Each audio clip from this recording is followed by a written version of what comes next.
हमारे नए गली न्यूज़ इंडिया चैनल को सब्सक्राइब करें और बेल आइकन दबाना ना भूलें।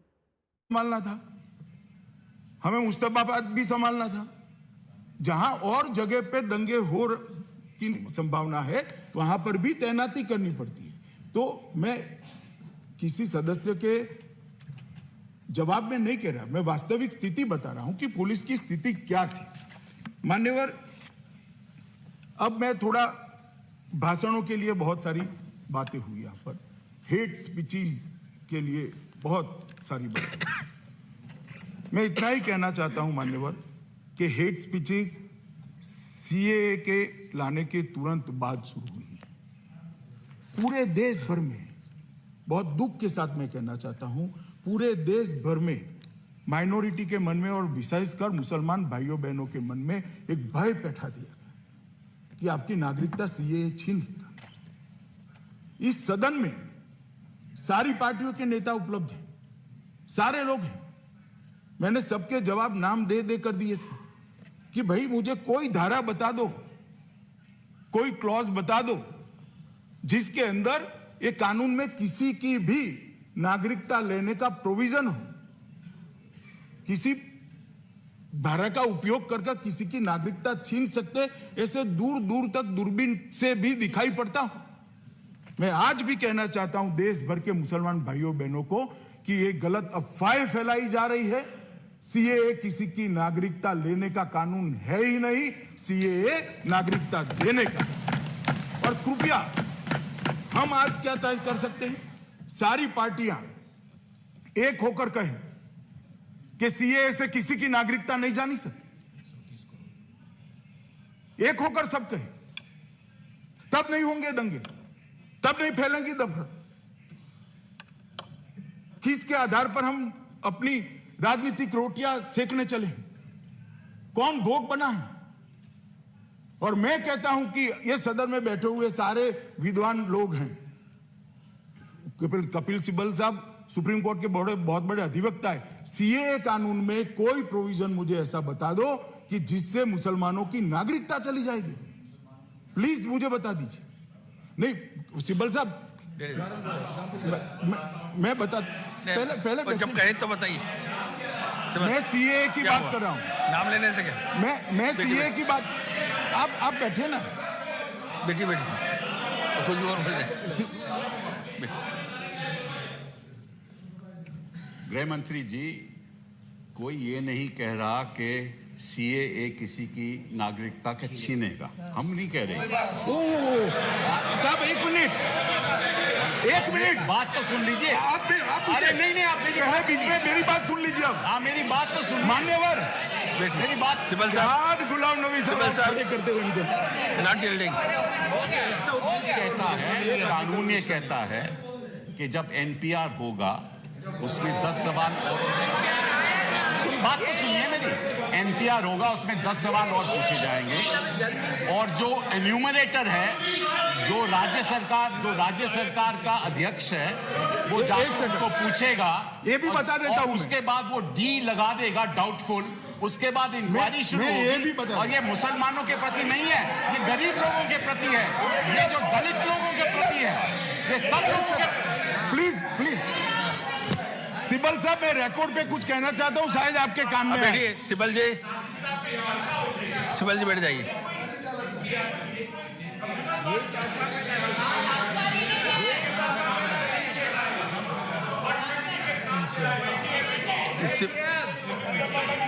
मैं बता देता हूं सब, मैं बताता हूं आपको,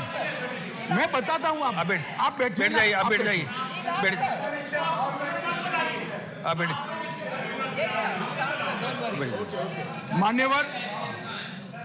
मान्यवर, मैं कितने भाषण कोट कर सकता हूं श्रीमान कपिल सिब्बल की पार्टी के नेताओं के, जो कहते हैं सीएए माइनॉरिटी के खिलाफ।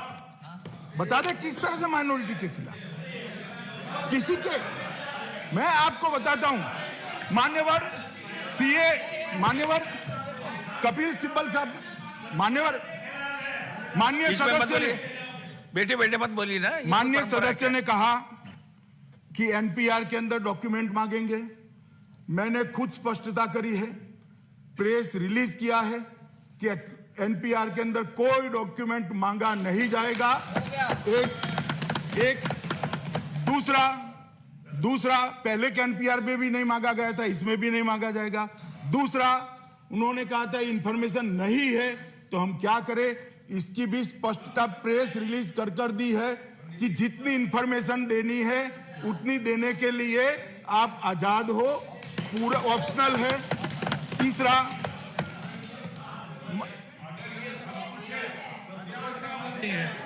लेकिन ये आप लोगों ने स्पष्ट नहीं किया, ये आप लोगों ने स्पष्ट नहीं किया। एक मिनट, मैं लोकसभा मान्यवर, मैं आपको बताता हूं। चलो, आपने अब तक नहीं सुना, मेरी बात आप तक नहीं पहुंची, तो मैं अभी कह देता हूं। लीजिए, पहुंच गई, आमने सामने बैठे हैं, कृपया आप समर्थन करिए। मैं आपको भाई मैं स्पष्टता के साथ कहता हूं, एनपीआर में कोई डॉक्यूमेंट मांगा नहीं जाएगा। एक, दूसरा, जो इंफॉर्मेशन आपके पास नहीं है वो आप नहीं दे सकते हो। और तीसरा, कोई डीबी, मैं कह रहा हूं गृह मंत्री नाते राज्यसभा के पटल पर कह रहा हूं कि कोई डी लगने वाला नहीं किसी को। अब मेरी बात तो समझ, किसी को, इस देश में किसी को एनपीआर की प्रक्रिया से डरने की जरूरत नहीं। और दूसरी बात है, आप बता दीजिए सदन में क्या मैंने बताया ना, जिसकी इंफॉर्मेशन खाली होगी उसको डी में डाला जाएगा, जो आपने कहा। अरे सुनो ना, अरे बैठ जाओ, मान्यवर, मुझे पूरी बात कहने दो। अरे पूरी बात तो कहने दो, बैठ जाओ पहले। एक मिनट, मुझे सुनकर बताओ, एक मिनट। अरे मुझे सुनकर बताओ, पूरी बात सुनो पहले पूरी बात सुनो। एक मिनट,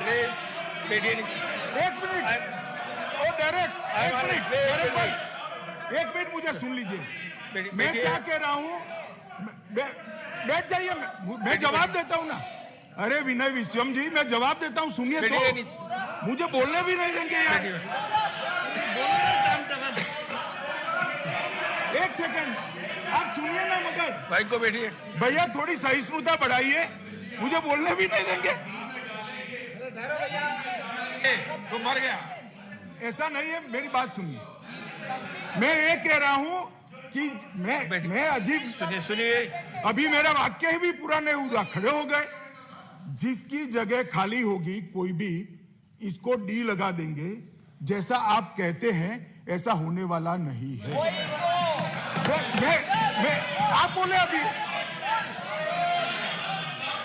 मान्यवर, एक सेकंड, नहीं लगेगा।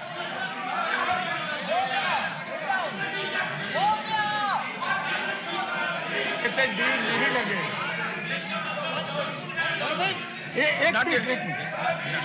एक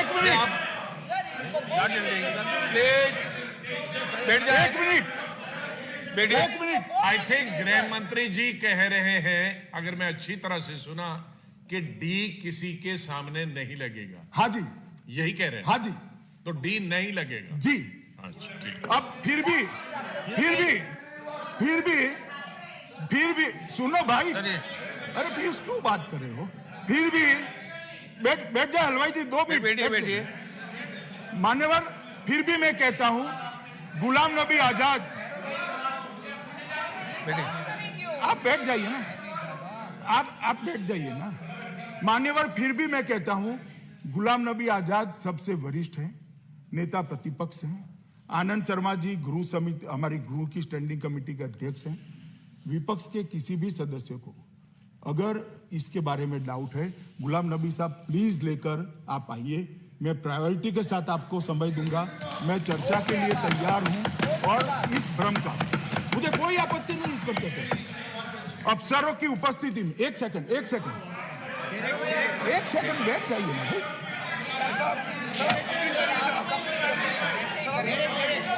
सर, इनको कंप्लीट करना दीजिए। मान्यवर,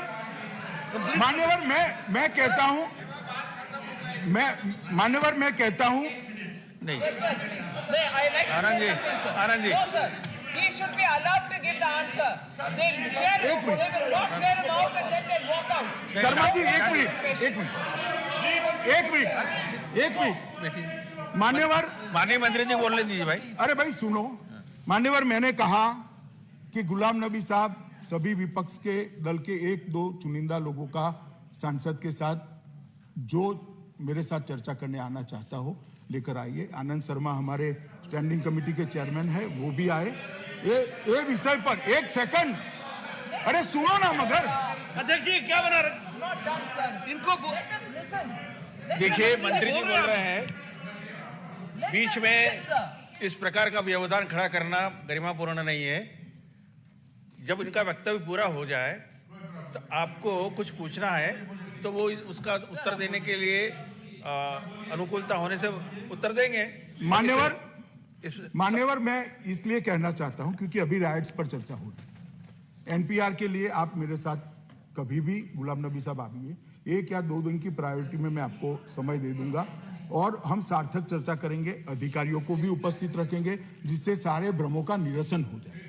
और बाद में मैं ये विनती सारे विपक्षी दलों को करता चाहूं, बहुत हो गया, सीए और एनपीआर पर भ्रांति बंद करने का समय आ गया है।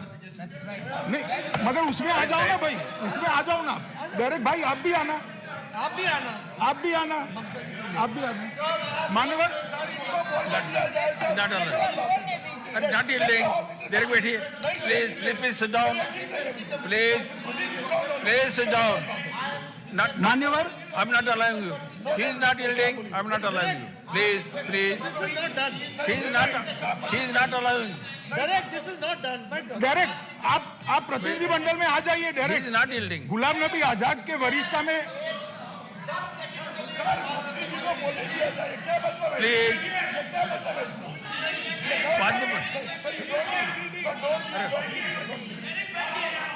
देर बैठी। मान्यवर, Please sit down. Yes.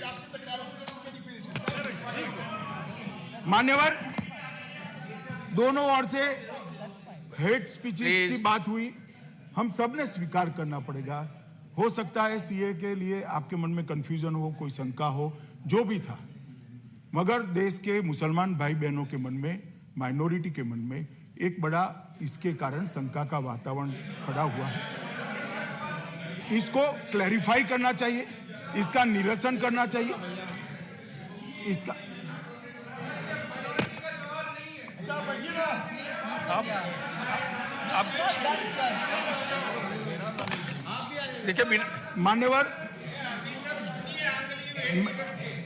मैं किसी के नाम वगैरह देना नहीं चाहता, परंतु हेट स्पीचेस के लिए जो बातें की गई और